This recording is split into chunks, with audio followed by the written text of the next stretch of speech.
Welcome students to the 21st lecture of biology.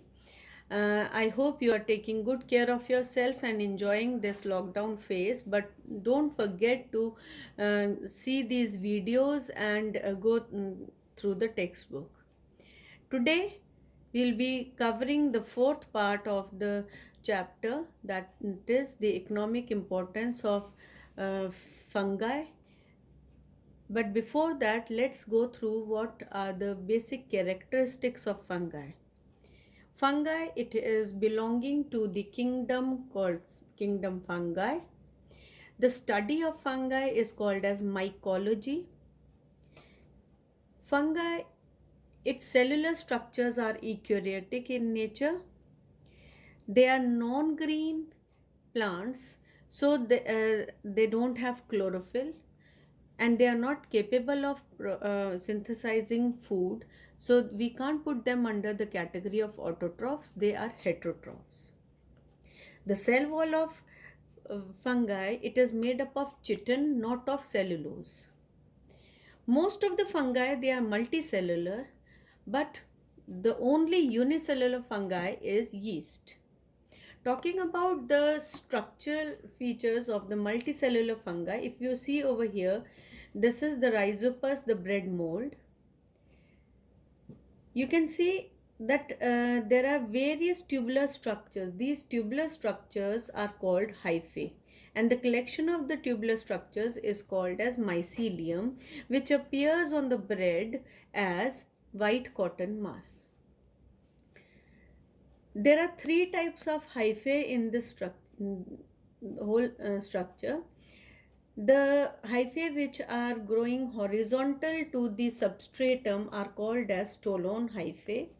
The hyphae which are penetrating into the substratum or the bread, they are called as rhizoidal hyphae. Rhizoidal hyphae behave like rhizoid or the roots. They are arising from a point, and from that same point there is a third type of hyphae which grows upwards, and they are called as sporangiophore hyphae. At maturity, the sporangiophore hyphae, they develop round structures called sporangium, which are capable of developing spores in them, and spores behave as seeds. Wherever they are providing suitable place to grow and multiply, they will form a new hyphae or the fungal apparatus. Coming on to we have already said that fungi, they are heterotrophs.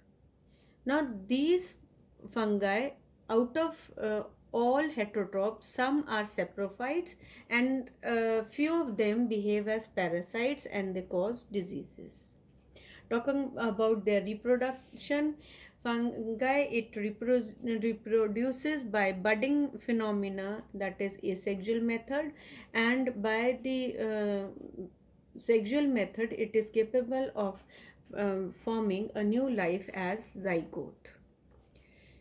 Next, coming up to the main topic, that is what is the importance of fungi.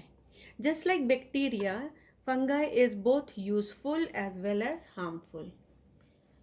Focusing on useful fungi, it is that fungi, it has played a significant role to add up to the economy of a country by playing an important role in industry, medicine, agriculture and chemical industry. Students, these are various aspects where fungi is useful, but according to the reduced syllabus of biology for this year and this session, we have only few categories which are to be discussed. So please strictly follow this pattern which is being discussed in the video.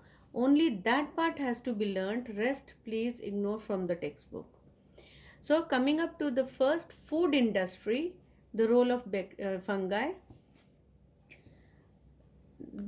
Mushroom, the most important edible fungi, called Agaricus bisporus or white cotton or white button mushrooms.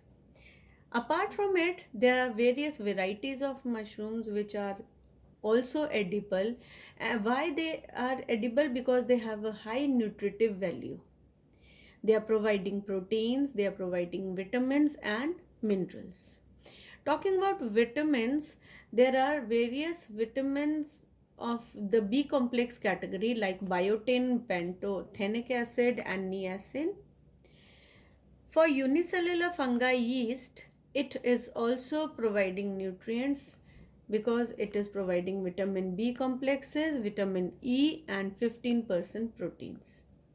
There are certain fungi like aspergillus and uh, penicillium which are capable of synthesizing enzymes like amylase, pectinase, glucose oxidase, and invertase. But out of so many fungi which we have discussed so far, they are important according to their nutritive value, but some are poisonous fungi also. They are not edible. And these poisonous fungi, their examples are the most common fly agaricus of various varieties and death cup. Now, if you see and compare the two pictures, the upper one is the white button mushroom, which is uh, edible and most of the time used for eating purposes. But if you see this one, it is the fly agaric, and so beautiful it is in color and appearance, but according to its nature it is poisonous. Now, continuing with the role of fungi in industry, in the breweries industries, uh, fungi as Saccharomyces, which is yeast, it is helping in alcoholic fermentation. Actually, from the fruit juices, their sugar, by the anaerobic process, it converts that sugar into ethyl alcohol and carbon dioxide. This ethyl alcohol is an important part of wine, whiskey, and beer. And like in beer, it is produced from barley maltose sugar, and wine, it is produced from the grapes. So their sugar content is undergoing fermentation. Now, during this process, carbon dioxide is also released, and we regard it as a byproduct because it can be used after solidifying it as dry ice. Coming up to the next category of fungi used in industry, that is bakery industry. Yeast, it can be used for making bread and bakery items because yeast is helping in fermentation of the dough. During fermentation, carbon dioxide is released, which produces air gaps in the dough, and uh, thus giving sponginess and fluffiness to the bread or the bakery items. Finally, into the cheese industry. During cheese processing, fungi, which is penicillium and aspergillus, they are used for flavoring and processing of cheese. So students, you can see how important the fungi is playing the role in the food industry to produce various bakery products, wine, cheese, and various other medicinal value they have been adding. This brings us to the end of the chapter number 8. Please go through all the 4 videos as well as the material in the textbook. Remain safe, and we'll meet with a new chapter next time. Thank you.